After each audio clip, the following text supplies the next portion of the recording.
I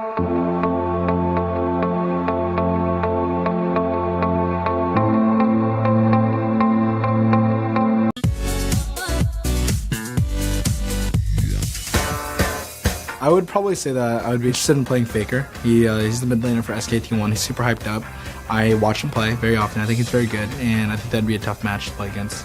If we play against Faker, I think that'd be a very enjoyable game, because I'm either going to get dumpstered mid and learn something new, or I'll do fine and still learn something new. Faker just takes lanes that might not be as one-sided as people think, and he just dominates them. Everybody knows he's good, and I want to see how we match up against him. So while it'd be nice to play them, I don't necessarily want to meet them early. Maybe like in the finals or something. 제가 좀 해외 경기 출전이 처음인데 되게 많은 분들이 지목해 주셔서 감사한데 제가 좀 해외 경기를 잘 안 챙겨봐서 잘 모르겠네요.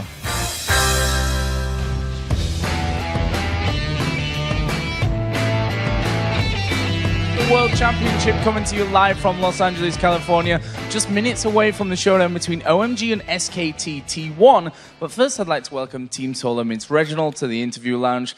First of all, Reginald, let's start at the very beginning of the day. You've obviously played 2 games up until now. Your first match was against Gaming Gear EU, the winners of the wildcard tournament. Did you fear them coming into today? Did you have them down as a possible upset and an underdog? Yeah, so we didn't watch much of Gaming Gear, mainly because they came from the wild card, and so there weren't many VODs of them.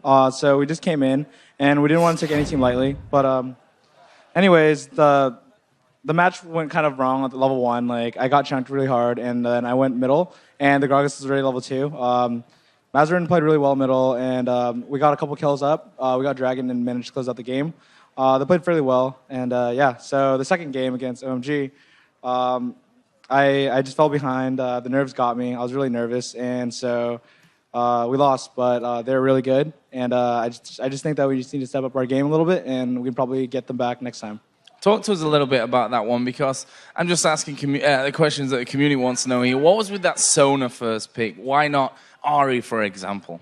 Yeah, so with the Sona pick, we just wanted to pick something neutral, and we saw them get Ari, and I naturally picked Fizz into it, and I thought that I could do really well against him in lane. And there were a couple times where I thought I could kill him, but I was too nervous and I was too scared to go on him, mainly because we didn't know where Aatrox was, so I was kind of scared. I didn't want to die, and because I was scared, he naturally just got a counter gank on me and killed me, snowballed the lane, and put out a lot of pressure. He played really well, and I did not play that well. And Turtle played really well in that game and kept us in the game, but I just kept missing my ultimates, didn't play well, and they closed out the game and got Baron and won. So moving on from that, then, what needs to change for you guys if you're to, get back on the winning streak, so to speak, after winning against Gaming Gear? So I definitely think the biggest thing is really nerves. Like, you have to go into a match really calm. You have to keep your composure, and the biggest thing is really going in and playing reactionary. Like Double have said, when you go into a new land or new lands, you usually panic, you play reactionary, and those were one of the games where I panicked and I played reactionary. Haven't played like that for very long, like since 2 years ago with my first land, and it just kind of hit me. We're at Worlds, I need to do well, and the opposite happened. So, I mean, I just need to just focus, stay composed, go into my match, and just try my best. So speaking of that as well, this is obviously not the first time you're at Worlds. This is your 3rd time at the World Championships. What's different about TSM this time around? So, I mean, I think the biggest thing going into this event, I would have thought that I would have been calm and composed, because the first LAN ever was Season 1 Worlds, and it was at DreamHack. I went in super nervous. The crowd was phenomenal. There's thousands of people there, and they were chanting our name, and I'm like, I'm just a dude that plays games, and they're chanting my name, and I just got really nervous. Season 2 was a lot more calm, and I expected Season 3 to be like very, very soothing. Just go in, play matches, try your best, and whatever results come up will show. And that didn't happen for me against OMG, but I will fix it. We'll play better. And we have a solid team right now. We just need to focus, keep our heads in the game. We can still win our groups. We just need to play well. So we heard earlier on from the analysis desk that you're the man, so to speak, in TSM. If you get a good start, TSM's going to do well. If you get shut down early on, then it's going to be a tougher game and maybe a loss in the future. I mean, how do you handle that, and do you agree with that statement even? I think that's the old TSM, where if Reginald did bad, then we lose. It's more of, Darius can play really well. Darius can carry. Turtle can carry. Xpecial is doing an excellent job. Odd1 today stole Baron. He played phenomenal. He had a lot more CS in their jungle. He got counter ganks off, got towers, got Baron for us. And I just think that, like, for me as a mid laner, I need to do my job. I need to play well. And generally when I play well, my team plays well. They picked up the slack today, and I just need to pick up the slack myself. So let's have a look at the other group then and get some thoughts on that one. Group B, obviously, some stacked teams in there, the likes of Fnatic, Gambit, Ozone, Mineski, Vulcan, who you have most experience with from this last year, I suppose. What are your thoughts on that? I mean, there's obviously, I say obviously, two big favorites in there, but are there really two big favorites? I honestly don't really think so. I think the only favorite team there is Samsung Galaxy, the new team, and they're really solid. They're really strong. And although their teams, they're very good. Don't get me wrong. Fnatic and Gambit, they've been around for a very long time. Fnatic won Worlds Season 1. Gambit has always done very well at LANs. But I think Vulcan might be a dark horse. People are counting them out. I think they're going to go in very strong. I think they're going to really exceed people's expectations. And about Mineski, I don't really know too much about them. But you remember last year TPA? They upset everyone. They had everyone in the crowd was like, they have a 1% chance of winning. Who's TPA? And what? TPA proved them wrong. So I'm not going to count anyone out, but I think Vulcan's going to upset people, and I think Ozone will go through for sure. Well, thanks a lot, Reginald. Just to add on in the end, speaking of this amazing crowd here, there seem to be a few TSM fans in the house, so do you have anything to say to them? I mean,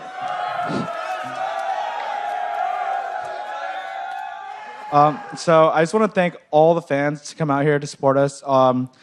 We had so many fans come out for Season 2, and we didn't do too well. We lost Season 3 here. We are 1-1 right now, and we're going to try our best. We don't want to disappoint you guys. We're going to absolutely try our best, and I just want to thank you guys so much for supporting us, coming out here, and just cheering us on.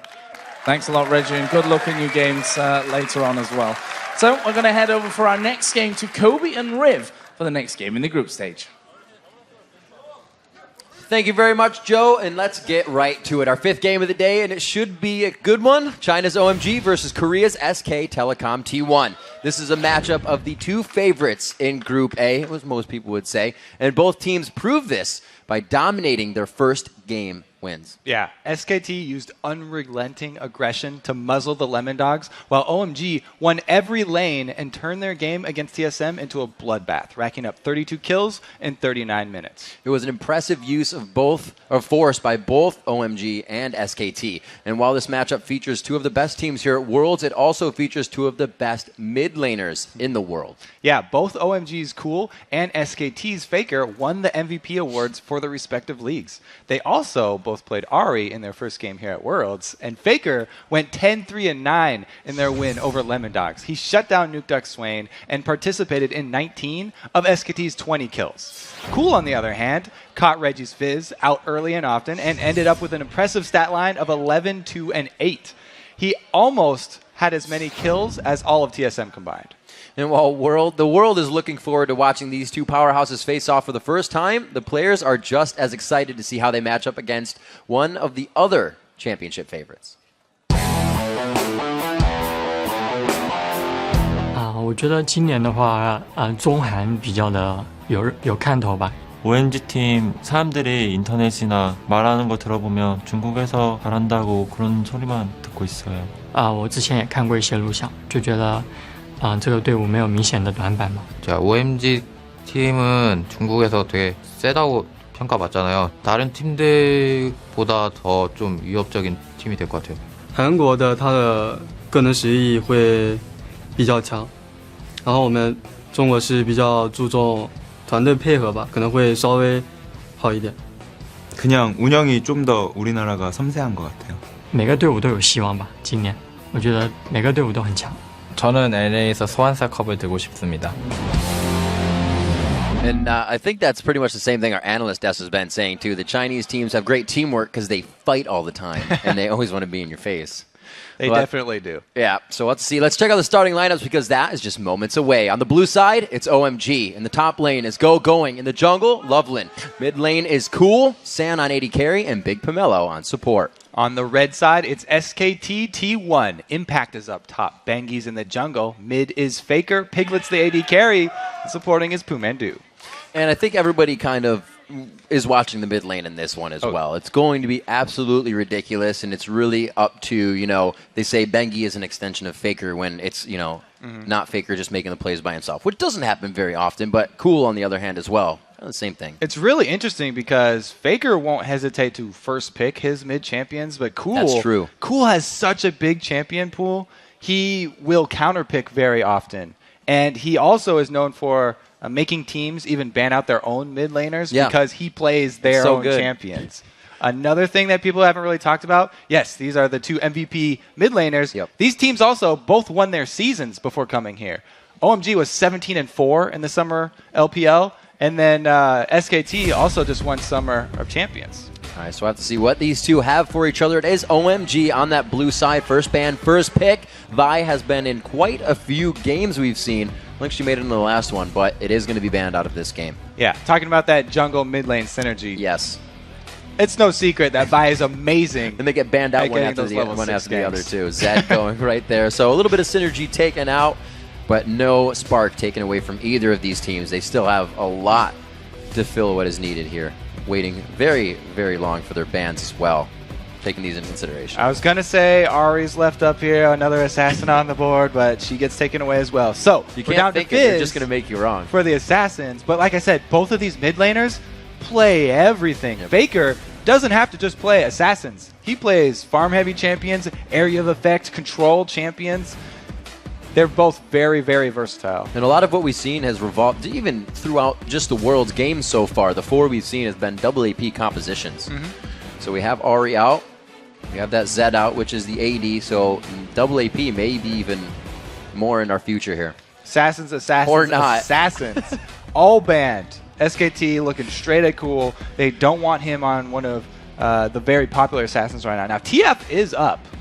That's something that Cool has used. That's one of the champions, like when they used to play against Messiah a lot, Cool would sort of flaunt around that, hey, my TF's really good too, and he'd get them to even ban it against themselves. And that was the one at Worlds Messiah would say it's that comfort champion for him. It's like everything around you just kind of works. And when you have that atmosphere on your top picks, that's why we have picks and bans, so you can't give the player that. It's such an immense play style from that person when they're on their game. So getting all of those out of the way, now finally teams are ready to show their hands. Zyra, again, it must be that neutral pickup like Reginald was talking about, that Sona grab. That's what OMG decides to go for. I mean, Zyra, we've really seen the rise in popularity of Zyra among supports. Yep. She has really shot up there. It used to be all about the Thresh and the Sona here, but definitely worthy of a first pick. And I think OMG taking that away also because they don't want to have to deal with her when they go diving. They love, like everyone says, they love going for those turret dives. They don't want to have to deal with Zyra. Ooh, Lysandra being hovered over as well, but Cool showing us his champion pool now. Yeah, literally every champion. Look at my pool. Let's see what he dives into, and it is going to be Orianna. First time getting into a game here. Renekton getting a little bit of play time as well. That was actually Gaming Gear played Renekton twice in the top lane, so definitely still considered as a champion here. We heard Mani saying it would be that objective team. Especially Chinese teams love Renekton. Bully top laner, great at early dragons. He's amazing for when they group up for those 5-man death squads that people like to talk about. The Chinese teams especially, they'll use the top laner to start off a lot of the action, having him roam down, dive mid for the first kill. Right. That'll be hard to do against Faker, as we've seen, but that's a general idea. Get a very strong top laner early, have him come down, create action. So we have a bit of a protection safety comp here from OMG, which means they can fight more. That's probably what's going to happen. We do see that Pooh may pick up that Nami, very undefeated record for that. And very undefeated huge record. Also, the Kennen picked in, which makes me very happy. Yeah, the 100% there for Mandu on that Nami is impressive. And it was also 100% pick banned up until the finals, Monty said. Yep. So definitely going back to one of his favorite supports, as they've already taken the Zyra out. Let's see what they continue. Vayne being left up quite a bit. We've seen it play somewhat of an impact. We haven't seen the Vayne win game. It hasn't been because of Vayne. It's been about the composition, really. So a lot of people letting that one through. Corki's been quite contested. And we haven't seen a lot of the Triforce champions being banned out. They're just being considered. And it looks like, OMG might be on that Trinity Force hype train as well. Yep. Meanwhile, on the other side, Corky's going to be going against the Caitlyn of Piglet, who is also, Mandu's got 100% win rate on Nami. He's a 14-1, I believe, on that Caitlyn from the. He lost once? From the Korean season, yeah. All right, that's definitely their weak pick. He lost once. Let's see what they put in. As big as he is, that man is still an assassin, and it looks like they may choose to go for Gragas here, as it does get locked in to the champion select. All right, so Faker is going to be on a champion where he can roam around very easily. Gragas will shove those lanes with his barrels and then use his body slam to move around the map very quickly. We've also had the Lee Sin lock in there at the last second too, which is one of Bengi's favorites. This is a classic jungle matchup. Lee Sin and Jarvan, very, very similar champions here. Lee Sin will drop a few more wards than Jarvan because he'll go with the early Sightstone, liking to pull off those flashy plays. Right. But Bengi, he's not afraid of spending a lot of his gold income on wards for himself and pink wards for his mid lane as well. Yep. This whole SKT team buys lots of pink wards, and they'll be clearing out what they can of all the things Lee Sin's leaving It's around. easy to say that Bengi will be in the face of OMG, just pretty much taking your wraiths, trying to go around and figure out where you are and be a nuisance in the jungle. But it's just about time for the game to start. So let's take a quick look at who you think is going to win. According to LOLesports.com, 79% of you agree with the analyst that SKT will get the victory here. That's a very big margin considering everybody thinks that this clash between the Korean top team and the Chinese, well, we say top team, SKT1 came in with the 3rd seed from Korea, but like I said, they won Summer. OMG coming in with the 2nd seed from China. They won Summer of LPL as well. Yep. So these are kind of the top teams from the two regions going head-to-head. See what they do. Like we said, all our analysts said SKT, so they're coming in strong. Don't change your predictions now. Freak thinks it's cheating, but it's not. You're just doing good research. Have they disagreed on any yet? I feel like they just all are copying each other. They're all answering the exact same. Well, we know Crepo tails off Amani, so it's one and the other, and we'll have to see. But All we right. are almost into the game here. Game 5 on the day. Yes, it is OMG versus SKT T1, and we are on to the Rift. All right, I'm going to say this game is going to be a little bit more action-packed than the last just game. a tad. I'll agree with you on that. And part of the reason here that SKT1, I think, have a very good chance is because we just saw in that Lemon Dogs game, they love splitting up the team and going for the very early pressure. Bengi sets up a lot of counter ganks and picks for his team by the amount of pink wards that he buys that we were talking about. The vision really, really helps SKT, and you can see them, not only the amount of wards that they buy, but how expertly that they are placed. So they can clear out OMG's vision, and they also set up their own movements. Oh, man, this is... I'm not sure if he saw See, him they there. know they're in here. That This was is a reverse. really scary for Faker there. He almost walked into the mid-bush. Was caught out there, but now the wards are down. Everybody's got their hard hat on. They figured out where it's going. But now, are they going to formulate something around OMG? Yeah, this is a reverse of that Lemon Dogs game where SKT1 know OMG are in deep. So OMG, are they going to rush their red now? They're going to try to You hear fly that down bass through on this the mid Gragas lane. barrel? Yeah, that was nice. beautiful. I love being next to the speakers. Cool, taking a good bit of damage there. Faker pretty much won't be able to follow. But right now, it's just going to be a dance out from both teams. Wards just holding hands across the map. The top side of the map focusing on red. And it's really, they didn't put too much on the bottom side. It's just to know where the jungler is. Yeah, and that an odd start. That deep lane ward that OMG got placed is kind of classic Korean warding. Yeah. Actually, it's very popular over there. Interesting that SKT actually did not get one of their own down. They're happy with having Kennen go up in that 1 versus 2 situation.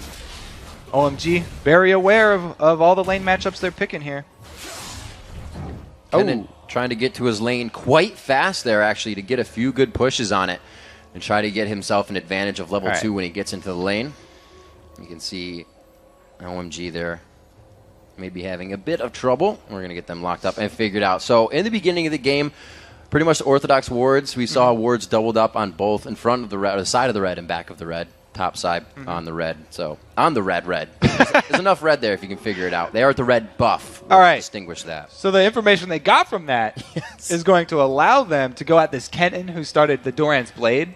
So sustain only coming from auto attacks. In a 2 versus 1 situation, that's danger. You don't get off a lot of auto attacks. Right. So I do like that they're sending their AD in support versus this Kennen here. I mean, as a Kennen enthusiast yourself, would you like going up against a Renekton there? Much rather have that matchup? Oh, Renekton? Absolutely. Especially if you want to just auto-attack things. Get your Shuriken up, easy W damage all day long. And you actually give Renekton a hard trouble. Then level 6 hits, and the game's over for Kennen. 2 minutes in, we'll have to see what these guys have. See if that kind of threw them off their guard. It looks like nobody's trying to do anything too crazy. But Bengi over here, getting himself in the jungle again, over the Dragon Wall. Looks like he's going to go for that red buff, but he was seen. So they pinged him out, but they don't really have anyone there to not collapse too much to because Loveland's doing the exact same thing here. You know, both junglers are aware of each other's movements here. And the interesting thing is that going on that Renekton did the wolf camp, so he's up 1 camp at least on Kennen already before he went all the way down to his lane because he just figured, I'd get zoned out anyway. It's a Caitlyn with a Nami there. Nami's so scary when she can get side bush control. Yep. Those bubbles, the Aqua Prison, you can dodge them if you see them coming, but man, coming out of the jungle, coming out of the brush, very, very, very hard.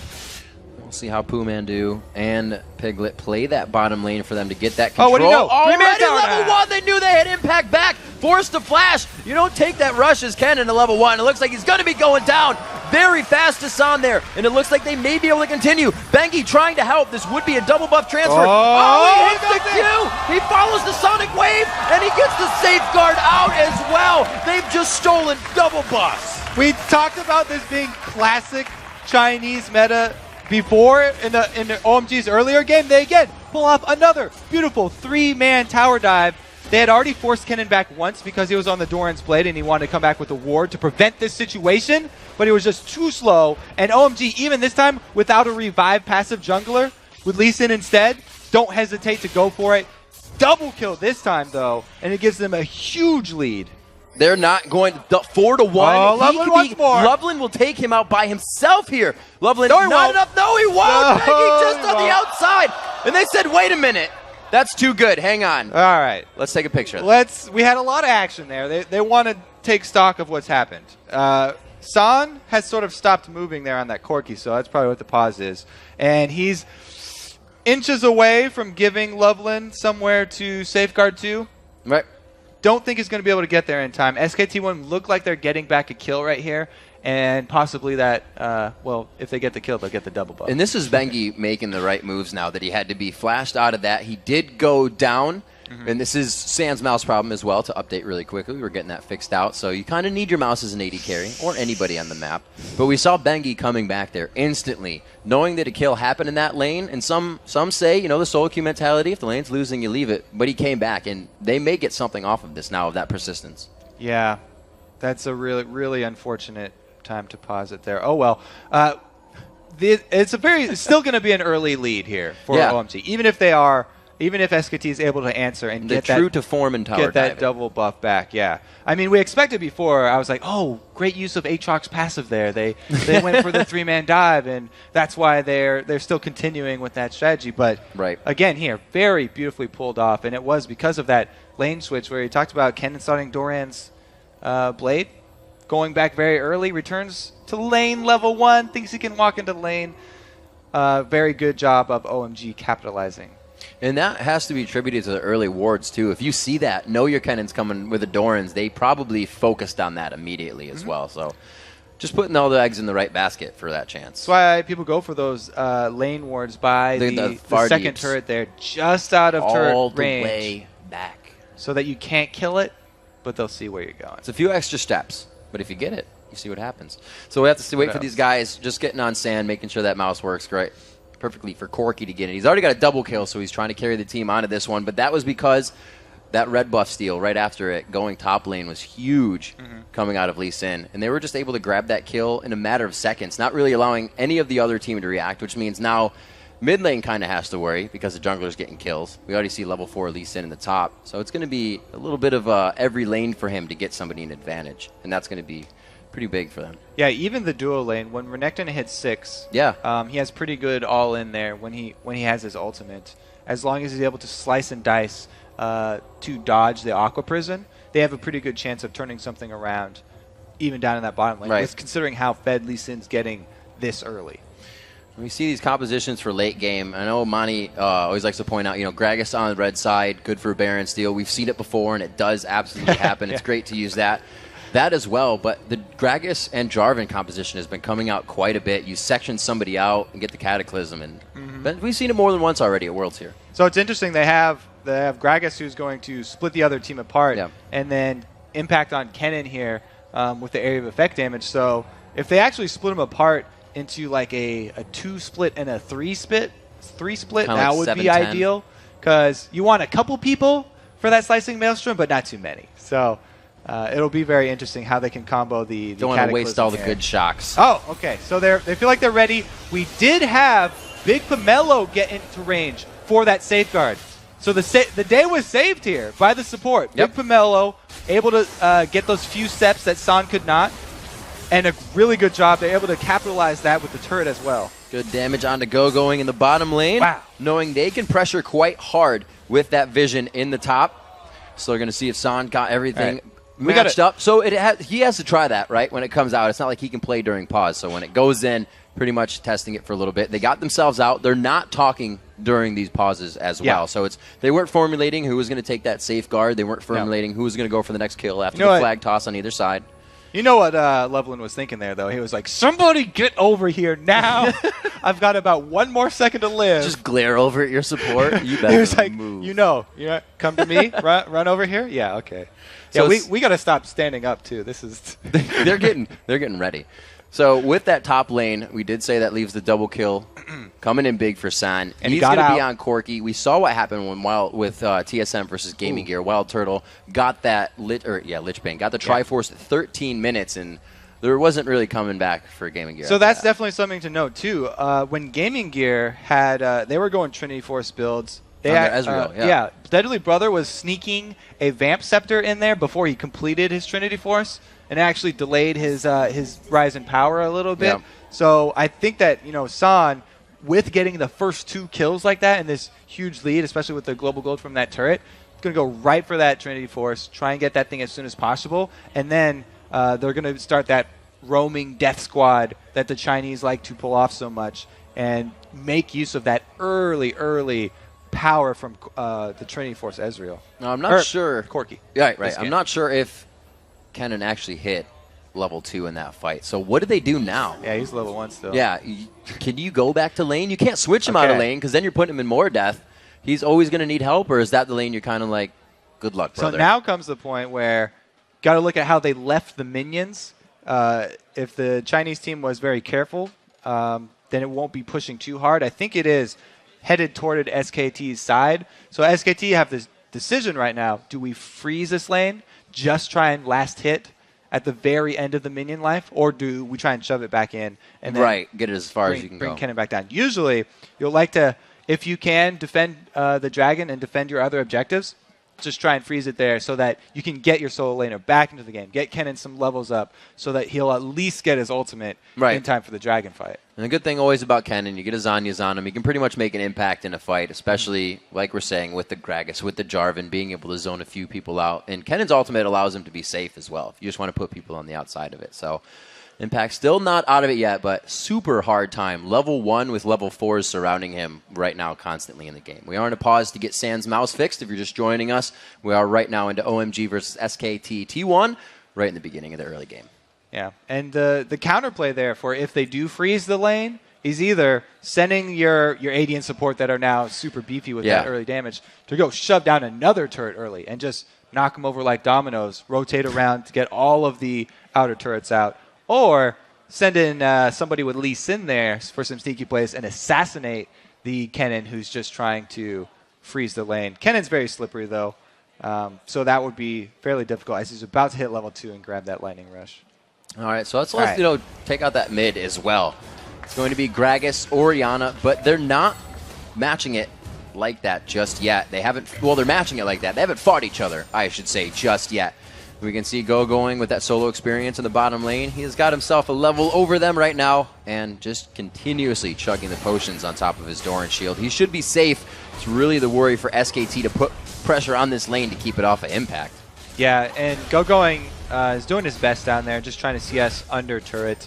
Caitlyn anything lane. 2v1 is very hard to keep your turret safe because of the long range. But when it's paired with Mandu's Nami, who lands almost all of his Aqua Prisms I've seen. He's so good at landing those.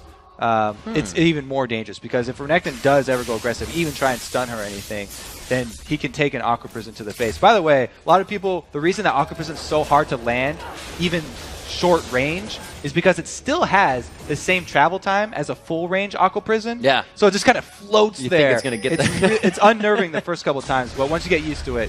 Oh no, the Tempest first. He won't get the slow on that he wanted there, and he will be slowed by Bengi. So a bit of a finger fumble Rooski there coming in on the gank for Loveland. We're probably going to get the kill off it, but good aggression. Yeah, Bengi's happy with that one. He got his ward down, and he got to be able to leave, but Loveland dropping that pinks there. One-ups him with the power of wards. Pink ward trumps green every time. So those 2 kills are the only ones sitting on the board. It doesn't look like too much of an advantage besides the turret, which is pretty good, was taken off of it. You're always moving off of something after you get the aggression. Oh, he great beautiful all the way back to the turret. He got some airtime on that one. Cool's going to be going down, and Faker with a beautiful play by himself. Bengi getting the standard help on the assist. That's really all you can say. There's a beautiful play by Faker because that was just him catching out Cool. All right, he missed an Aqua Prison. Bets off. Good but Lord. yeah, Faker, that was just a beautiful ultimate at the perfect time. And he got the last auto attack off with his giant belly in motion before the shockwave could pull him out of range. Faker, he just jumped on that before he even had Bengi in position for the gank because he saw the opening there. Sometimes you don't want to have to wait for your jungler. If you have the perfect Gragas ultimate that can knock him into a turret like that, you just take it. Take the shot. Saw Bengi there soaking up some experience on it as well. Faker feeling very confident in that play now. You see it happen once. The guy has a Chalice, bought the Fiendish on the way back. So he did that with his first rank ultimate and positioning. Great play coming in. It's going to be worrisome now for Cool. Cool wasted flash on that one and his ultimate, so he's got safety to come into that lane. Go-going pressuring onto Impact, and this is still 6-4. I'd figure Go-going would be going a little bit harder on Impact right now, but it looks like he's giving him an easy time. Hey, he got the level 6 there. Yep. Goes into trade after he's built up his Fury. That's really when you want to go aggressive there with Renekton, when you can get off 2 empowered abilities. Oh, I thought Faker was going to go for a steal. He stays back off. Good smart move by him. The blue going over to Cool, which definitely needs right now. Getting his farm out with the ball is going to give him the distance and safety from Faker, who wants those kills over and over again. Pink wards being placed all the way down the river and just above as well. We can see that's going to catch this right here. Faker that we're going back up. I just want to note right here. This is what I was talking about. It's not about how many wards you buy. It's about where you place them. Yep. Bengi, every pink ward he's placed so far, killing a green. Sand being forced back there. Piglet throwing a trap down right on himself, so the Valkyrie couldn't happen. Level 1 ult, definitely not going to be enough, but a lot of the actions that these lanes are taking are to pressure them out and get the advantage. And SKT had a mid lane ward here, but Cool is going to be in position to pull off a little attack. It won't really be a gank, as the rest of his team can't help with any damage. Corki and Zyra were chunked so low previous to that roam that there was not much follow-up damage from them, and that's why Piglet and Mandu were not very scared of that roam. Right before that fight, you saw Bengi with Impact up there in the top. Oh, Loveland taking some damage. He gets hit back once again. He says, yes, we can do this. But Cool just around the corner keeps Loveland alive, and he's quite thankful for it. Great counter gank set up there by Bengi, waiting in the wings, but they weren't able to burn anything.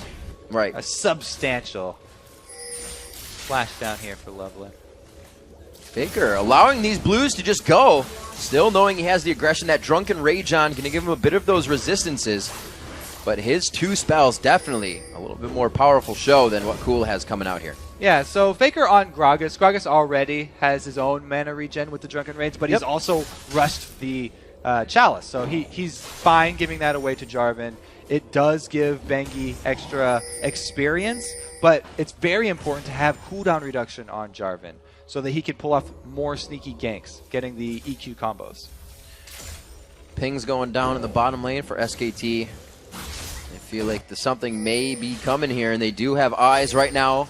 Actually, that's Loveland's ward, so they do not have eyes on him just yet. They only have close wards, and they may get the 3-man dive. So this is a little bit more dangerous of a turret dive, but we have dual level 6s.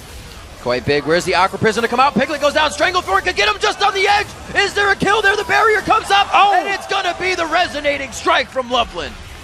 Did you see that? Loveland I saw that. A pink ward.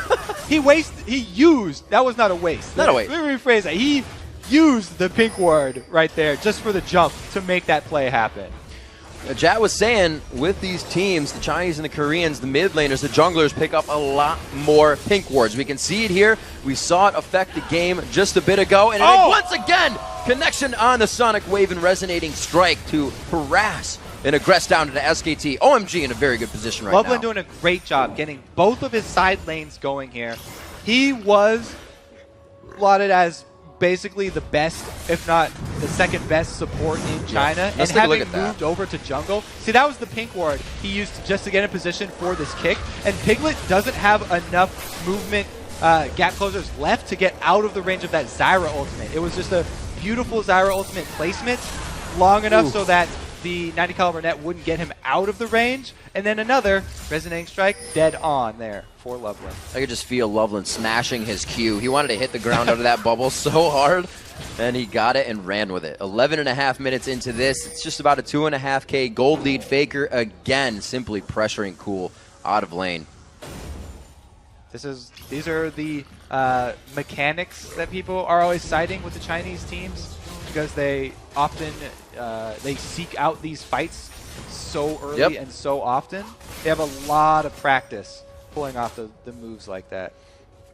And really, they have a great team for being Dove. They have that Nami. Faker saying, I'm not getting Dove if I'm alone. I'm Kragus. I can knock people out. So they've taken a team with that knowledge that OMG wants to be living under their turrets. Yeah, Faker's definitely the lane that's saying, I'm not taking any of this aggression. He's the one here for SKT that feels completely comfortable. And it looks like, even Impact, though, we talked about how behind he was early. He's okay at this point in the top lane. He's been able to at least CS. He does have to use his ulti defensively, but using that range advantage, he's still able at least to keep up in CS, and he's not getting shut out by Go-Go. As long as he doesn't get hit by a slice and dice, he will fare quite well. Still that 2,000 gold lead. It was closed just a little bit by about 500 gold. Piglet waiting in the fog of war slightly, but he may get seen here. They didn't have enough vision to really want to orchestrate anything there, so they back off slowly. Looks like we will get Faker going with that blue buff. This will be the first one he is going to grab. Close. Very close. He did get it. Knowing that Smite is down. That also gave him level 11. Smite, rather. This is now level 2 Gragas ultimate for this dragon fight. Coming in from the side, he gets a good Q onto Cool. Safety to Loveland. They do have the shields right there, and they have quite a few shields to work with. Looks like everybody's going to back off the objective for now. Meet it up in mid lane. That was a really good job backing off by OMG there, because by giving that blue buff over to Faker, popping him up to level 11 is a huge spike for Gragas, and that ultimate would have been just devastating inside of the Dragon Pit here. All these pink wards that we talked about, 1, 2, 3, around the Dragon and leading to the Dragon, paying off for SKT. Now, this bush right here, so-called banana bush, as you can see, since it's curved, the line of sight of that pink ward is broken by the wall, so it doesn't actually get vision of that. Good pressure. Oh, the ultimate shockwave going down. They may be able to take out Bengi, but there is the retort. They are going to go back, and it's just the wave to disperse the fight. Bengi gets out alive. So they hesitate to tower dive for once. Don't go in to finish off on that Jarvan. Too worried about that good enough for him, though? SK team. They were able to chunk down the Jarvan, so that means no smite. That's why they're confident now going for this one. Looks like that was quite helpful for them, but it looks like they will put the 4 strong towards middle. They will not. They will just go back into the jungle. They say, we know this one going to OMG, the 3-1 lead, something that SKT is going to have to deal with right now. Faker with the only kill in the game because of his play in mid. And people always talk about, oh, these Chinese teams love fighting, and they love diving, and they love going for all these kills very early. But OMG, after the turret dives top, they took a top turret. After the turret dives bottom, they took the bottom turret. Right there, they did not go for the dive, and they got Dragon. Looks like Loveland getting damaged pretty quick. They go in hard on him. That means a lot of the initiation is there. Backing off for those cooldowns. The gap closers waiting to come back up. But they got what they wanted, and they make their way out. So that was a little too close for comfort there for Loveland. But what I was going to say right there at the end is that OMG are prioritizing those objectives. And that's sort of what got them to the top of the LPL. Right. They aren't just diving. They're diving when they know it's going to be something that will give them more. Seeing you can go right on. I don't think he knows. He knows Bengi is there, and actually, I think he can take this fight himself. Level 10 to level 8 in the jungle right there, and Impact has had a hard time getting items, but he is level 10. We'll have to see what he can start doing for him and his team. Trying to finish up that Zhonya's, which means the fight will be even bigger for SKT, and I really think they're trying to hold off for that as well. They may not exactly want to fight right now. They are definitely trying to hold off now because the counterplay that I talked about to a freezing lane is trying to shove down another objective like the Dragon or one of those bottom turrets. Yeah. The only objective that they can go for is Faker's turret. And Faker's protecting that turret very well.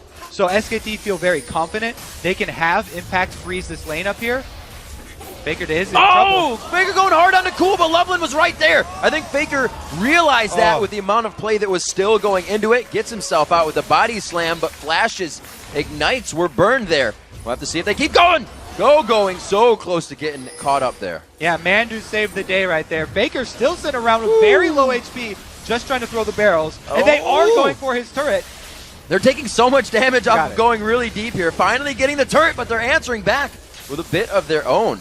That was a great job by OMG, making SKT pay for freezing the lane, not having Kennen there. They did go for the other objective that was available. Even though Dragon and bottom turret were gone, they now have the entire outer ring taken. So that means it's now Lee Sin's time to shine, dropping his wards all over the enemy jungle so that they can pressure Bengi's buffs now. And the way they're orchestrating these fights are just working out so well. In most fights that we'd see, that dive would have been considered, not happening, and everybody would have backed off. But OMG stayed there, aggression on the turret, not allowing SKT to come back. So they're doing very well in the mindset of same thing, keeping that lead ahead, not allowing anybody to come back. Cool, still holding his own in the mid lane, keeping up in CS, but down 2 in kills. You can see the burst coming from Faker here. He is respecting that fully. Yeah, both mid laners going with the Athenes and Holy Grail for that magic resistance. Some very, very high respect between both mid laners here. Right. Faker is definitely known for going full offensive in runes, masteries, and build because he just has the play to back that sort of build up. He has gone a little bit more defensive this time around, getting the early magic resist, but now straight into that needlessly large rod. So the kills slowed down somewhat. OMG not really on the dive anymore, seeing that kind of defensive composition come about here from SKT.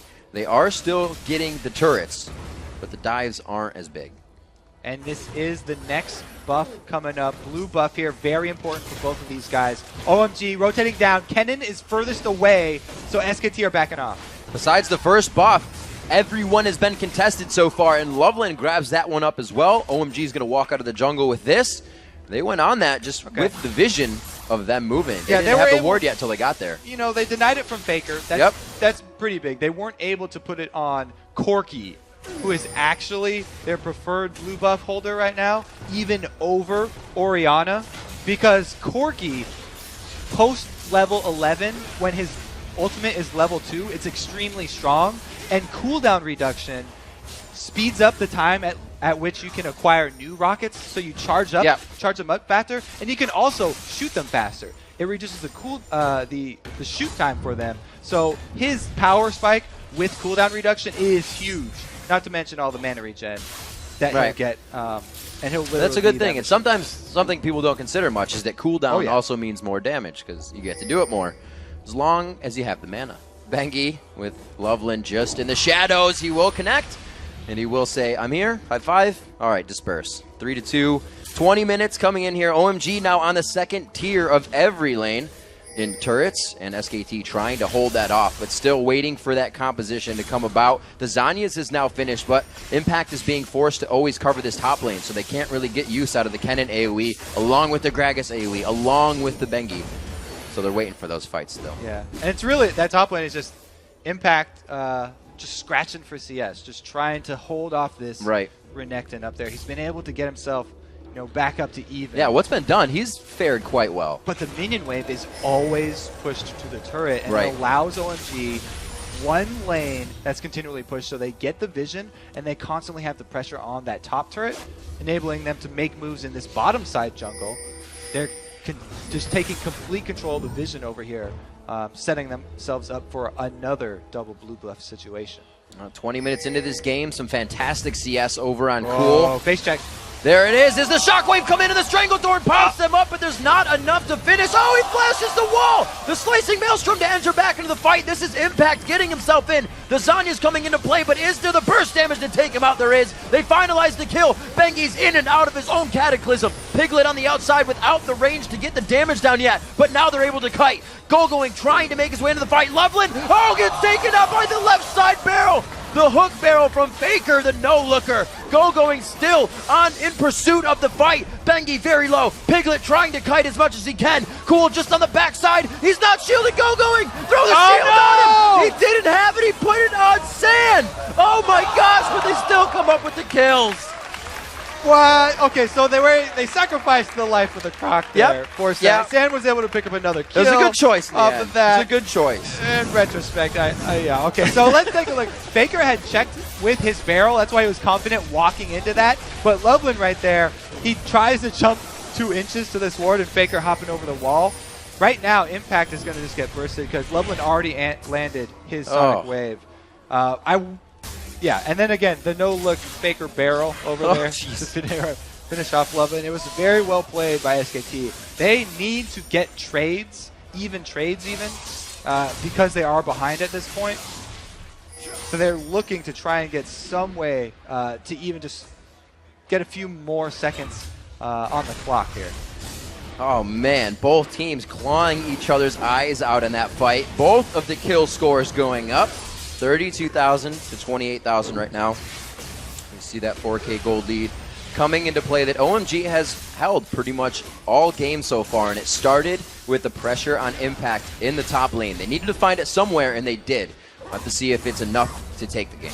It's been such a beautiful battle of vision in this game because both of the junglers have been putting so much emphasis on their wards and clearing out the opponent's vision so that they can come up with all of these insane picks. And Loveland's just done such a good job of going for his tower dives after he has knowledge of Bengi's movements so that they don't get turned around. Both times his turret dives, he was just a step ahead of Bengi. Before Bengi could arrive, they were able to pull off the kill. And he's just been so close to being able to counter that. All the they're playing us a song right now. I swear. 23 minutes into this one, everybody's getting their ping fingers out. We'll have to see what they can continue to do. Nobody wants any part of the map, but they sure are pinging it a lot. So they're saying, don't go there is the word. There's a stop sign they've covered it with.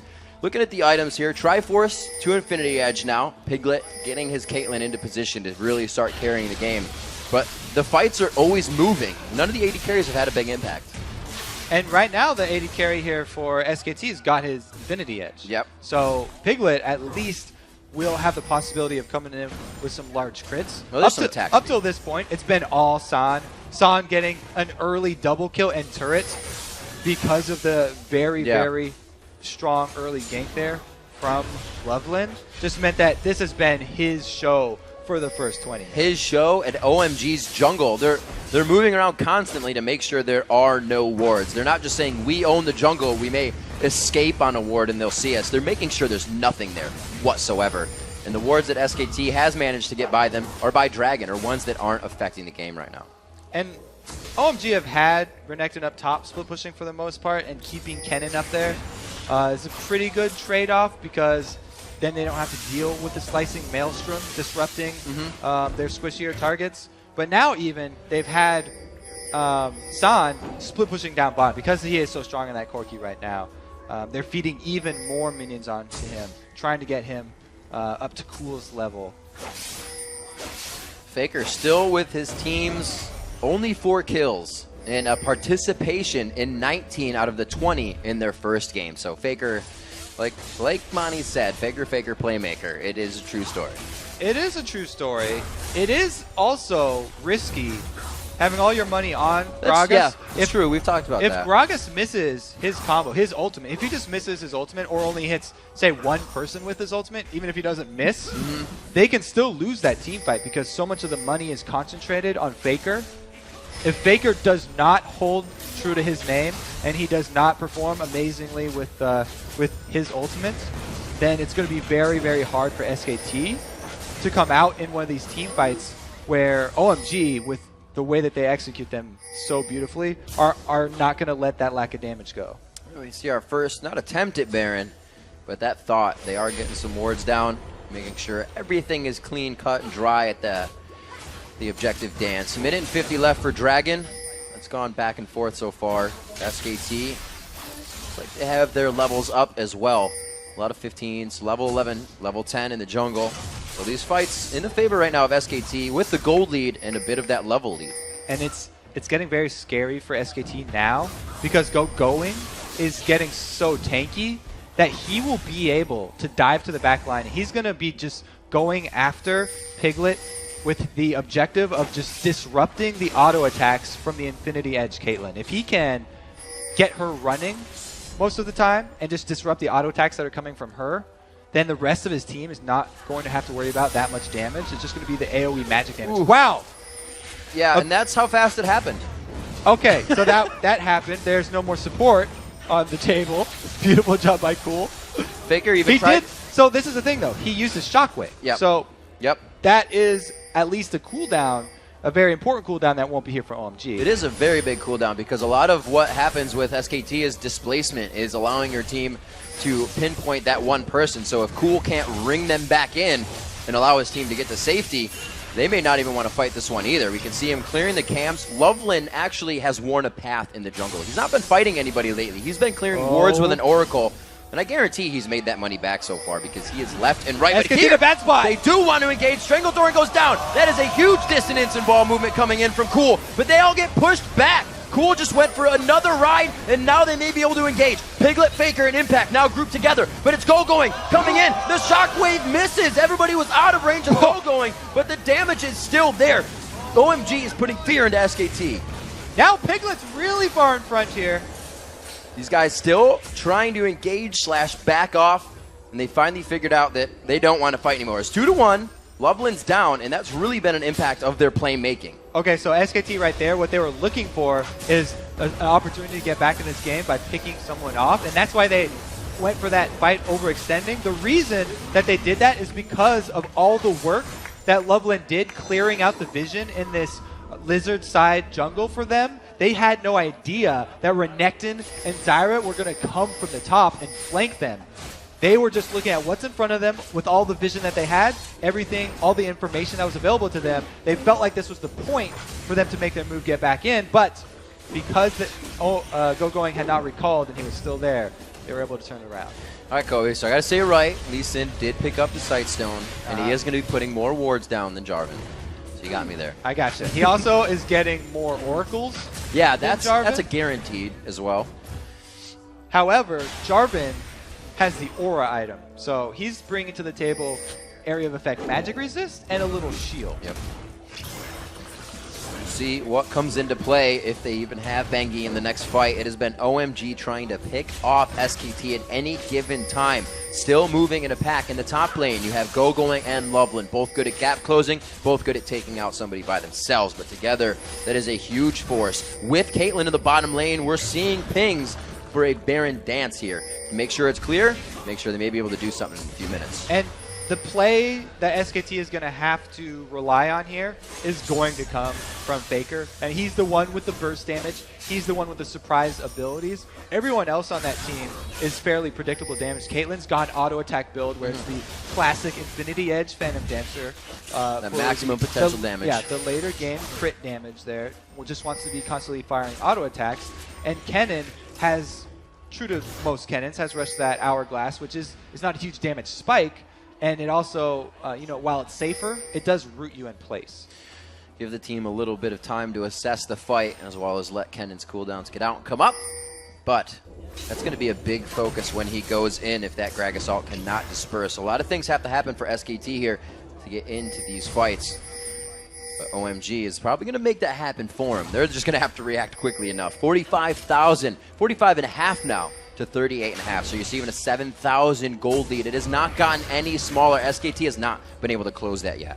And Corki has stacked on top of his Trinity Force and Infinity Edge of damage. his own. Just damage. And wow. another BF sword that will probably be turned into some lifesteal BP. And he's also grabbed up the Sork boots for himself. Yeah, that was an interesting move. You know that they went with in Korea. I favor those boots of lucidity because of that cooldown reduction I talked about, helping out his ultimate so much. Really, the attack frames that you save on firing those missiles from cooldown reduction actually increases your DPS a lot. All right, we'll see what he can pull out with the Sork boot purchase. Looks like he may be trying to finally go for a Vamp Scepter after that. Get his Bloodthirster in, because he does not really have too much sustain right now other than what he's running in runes. You can see him standing back very far. The team may be spread out, but you can see he's still behind the line of offense that his team is creating. Looks like everybody to move around. I think they're playing each other right now, saying, you're not going to do Baron, we're not going to do Baron, let's just farm things. Well, OMG look like their game plan is continually pick people off. Right. They don't feel like tower diving as we've seen like they did earlier in the game. Yeah. They only pulled that off because they felt so confident in Loveland's ability to predict where Bengi was. At this point, the tower dive is very risky. They know that they have a very good lead, and they don't want to just throw it away under a turret. So they're doing their best to just use the vision advantage that they've already gained to continue to increase their gold lead and open up the opportunity to, again, catch more people from SKT off guard here. This is really going to turn into a point where someone makes a bad rotation, and that few seconds is going to cost a Baron, or that will be the dive, or that will be the turret. I mean, you have to consider the longer a game ever goes for a losing team, it's almost helping them out. And yeah, it really is. The gold leads mean less, as people always say, as you get later and later into the games, because the relative difference in power gets smaller. You know, the reason that they have Faker continually coming down here to clear out this bottom lane, which is furthest away from Baron, is because Faker is Gragas, like we talked about his mobility. He uses his body slam to immediately get out of vision of OMG. Even though he's not up with the rest of the team at Baron, he's not in OMG's vision. So they don't feel confident enough to go for that Baron. And that threat of a Gragas ability combo steal is so big. Red side Gragas, like you said, one of the scariest at stealing Baron. It's way up. It's right up there with the red side Lux. Or the Janet Tornado. Or the level one, the level 1 Janet Tornadoes coming from Bloodwater. 33 minutes into this fifth matchup here at Worlds. It is OMG versus SKT. If you've missed the first part of the game, it has been quite back and forth. The kills have slowed down up from a level 1 engagement on Impact in the top lane. They went at him twice as a level 1 cannon, and that has just built this game up to now. 33 minutes in, a 7,000 gold lead that OMG has been able to work off of that. Faker has had big plays in mid, but right now it's about this Baron. So Going's trying to divert SKT's attention to red buff as they're taking Baron, and they don't get the vision in time. Huge plays here coming in. They do get the Baron. It's going to be going to Sam, but they haven't jumped over the wall. Going's going to hold him. Impact throws down his ultimate, but doesn't get the Zanyas in time. He was exploded. Going goes down. The Gragas ultimate displaces the team, but the command protect is there, and they are trying to continue. Faker's coming into this one pretty healthy, and he's dodged most of the danger. Woo! That burst from Trinity Force Corki right there caught Impact off guard. He was not quick enough to pop his Zanyas and just went down instantly. Trading 1 for 2, they're actually able to get a Baron. Let's check this out. So yeah, this is Going. He's going deep, and nobody else can get over the wall quick enough until he's already been chunked out. That was the pop of Kennen, but Faker flashing out of that shockwave meant that he was able to come back in here, and nothing else was gained for OMG. They did come out 2 for 1 there, but they did lose one of their Baron buffs. OMG playing this so smart. We actually just saw San chasing Faker out of that blue buff area so they could grab it. During that fight, It was only San and Faker that were level 18. There were level 14s in that fight. I believe Piglet was 16. Others were 14. This 12 still coming in for Bengi. So the damage that San is doing is also just scaled by his levels right now. His items, just a bag of chips. Yeah, well, it was all that damage that helped him take the Baron down so quickly. Oh, yeah. That was very, very strong call from OMG, going to just try and rush that Baron down versus that Gragas team. Taking advantage of the lack of vision there, the small lapse where you can only put so many wards over Baron before OMG either picks one of you off, or you have to give up the vision for a small amount of time, and they were able to just take it quick enough. And really, OMG is playing the multitask game. They're saying, SKT, can you do this? Can you do this? You know, they're doing Baron. Let's throw one of our players at 4 of yours. And that was huge play, like you said, by going. And OMG is keeping that mentality just on the ball. I mean, that's why OMG often takes all these champions with dashes. We just saw there, Corki and Lee Sin jumping back over to back up going so that they were able to go even in that fight. If they had to stop that Baron quicker before they were able to finish it off, they could easily catch someone out. Throw a Zyra root over the back of Baron as they're trying to ward in, and a Lee Sin plus Renekton plus Corki jumping over the wall with an Orianna ball on them means that they have their full damage potential right at the edge of the Baron wall, and it's so dangerous for SKT even to get near that wall to ward over. That's why, you know, they had to give up that small amount of time. Couldn't see the Baron. So OMG doing what they can to keep it consistent. Looking at the towers, we are 4-2. We always say that OMG has been taking towers after they are getting the advantage in a fight, after they are doing something, and we haven't seen too much of that just yet. That last Baron fight left everybody pretty injured, so not too much was done off of that. But look at SKT, still feeling confident against the Barrett OMG to pretty much waltz themselves right out to mid. So they saw Orianna down bottom, and they know that they still need to get small picks. Yeah. Like, even if they traded again, another kill for a kill, they'd be getting at least another Baron buff off of the map right now. So they're edging up a little bit, but they don't want to overextend here. This is very uncharacteristic of OMG, I have to say. Like, coming into this, everyone's hyping up how they're so ready. They're always ready to go for the fights and the tower dives, but they just have so much respect for this SKT1 team that they aren't rushing into it, and they don't want to throw this early lead. Like we said, SKT T1 so heavily favored in this tournament, taking a game off them, even for OMG, who is also a favorite. What did the analysts would be pick an again? upset. Yeah. Oh, that's right. I think they. Oh, you guys. 11-6 here as we are 38 minutes into the matchup, and the gold lead has spread to 10,000 gold right now. That's a few completed items on separate members of the team, which definitely starts to get scary. Sometimes the gold lead does kind of go down.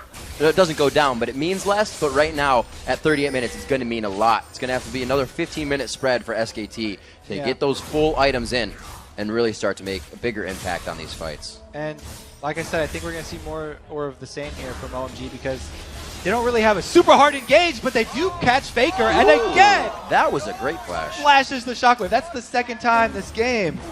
Third time. Flashing shockwaves all day. All day. 38. The time is ticking very slowly. I'm pretty sure it was 38 last time I said that. 4-2 in turrets here. We still see the wards coming out now, top side being considered for SKT. Okay, here's the rotation. Impact getting hit up pretty good in the bottom lane, and this has been the story of almost every fight the Poke before. Getting in, Faker on the outside, he tries to come in from the same spot he just flashed from, which means it was already warded. Now he's on the chase, but this is diverting OMG away from the turret now. They're stopping them from the aggression. A good dodge onto that one. Faker trying to get the blue suede shoes on to get out of this. It looks like he's just going to stand tall, but stand tall on the ground. And 3v4 up there, the rest of the team fight going for OMG. The Corki just so ridiculously strong right now, and Cool pulled off another combo right there. He didn't even have his shockwave back up from Faker still, but they were able to come out with another 2 kills on top of chasing down Faker. This one is definitely going to be an inhibitor turret. OMG just looking very, very strong right now. We got a good amount of time on that death chamber for Faker at 30 more seconds. Bengi not going to make too much of an impact on his res. Oh, he is coming up. Piglet just on the outside gets taken down, and that is a shutdown for him. Now they're just going to go on Nexus search here. They've got 3 main members still down. Death Chambers, too long. Going in Impact, trying to make a big play here. He throws down the Zanyas, but maybe a little too early. Everyone was able to walk out. He gets zeroed, surgically removed from the map. There goes San with the double kill coming in. The Nexus is open. It's over an 11,000 gold lead of OMG to take out SKT T1. Beautiful play there, and there's very little reaction from the Chinese players. They were extremely confident coming into this. Methodical by all means. They did not change their mentality at once. That was the not playing reactionary and playing logical mentality that Doublelift has been talking about. Especially with junglers, we always talk about reactive plays versus proactive plays. Loveland, you gotta tip your hat to him. Getting that game started off on the right foot for his team with the double kill, first blood, and first turret up top. Really set them up with a huge lead in the early game. I was surprised that there wasn't a lot of focus put on Cool coming out of the jungle as well for them, because he got killed by Faker early. So with that happening, Cool was getting going. I was like, oh, they're going to focus Cool, or they're going to help focus Cool to get him going. But everybody on OMG did well. It allowed them to just keep moving around. Lee Sin was able to continuously just batter down on SKT. Seemed like SKT weren't able to focus the usual amount of resources towards Faker as they usually are. And it was because everywhere else was just getting battered in by OMG. Faker was the last one with an outer turret standing. That's true. And after everything else was taken, when OMG finally focused all their efforts onto the mid lane, they finally picked out even Faker and were able to roll that one in. What a great game. All right, guys, we've got to step away for a second, but when we return, we'll break down the biggest plays from Group A, update the standings, and let you know what's in store for the second half of the day. Plus, Monte Cristo, Crepo, and Doublelift will give us their take on the A teams and make their predictions for Group B. Don't go anywhere. The League of Legends Season 3 World Championship. We'll be right back.